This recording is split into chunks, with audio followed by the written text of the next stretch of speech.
Cooking hacks প্রতিদিনের ইফতার। এখন বানাবো ডিমের ঝাল পাঁপড়।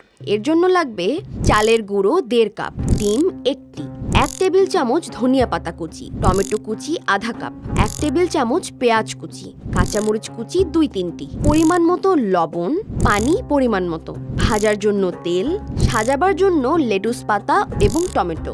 প্রথমে একটি বাটিতে একে একে ফেটানো ডিম, টমেটো কুচি, পেঁয়াজ কুচি, কাঁচামরিচ কুচি, ধনিয়া পাতা কুচি, লবণ, চালের গুঁড়ো ও পানি দিয়ে ভালো করে মিশিয়ে নিচ্ছি। এবার গরম তেলে পাঁপড়ের আকৃতিতে দুপাশ লাল করে ভেজে নেব।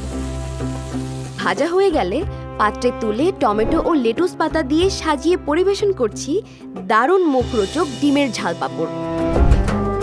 কুকিং হ্যাক্স প্রতিদিনের ইফতার।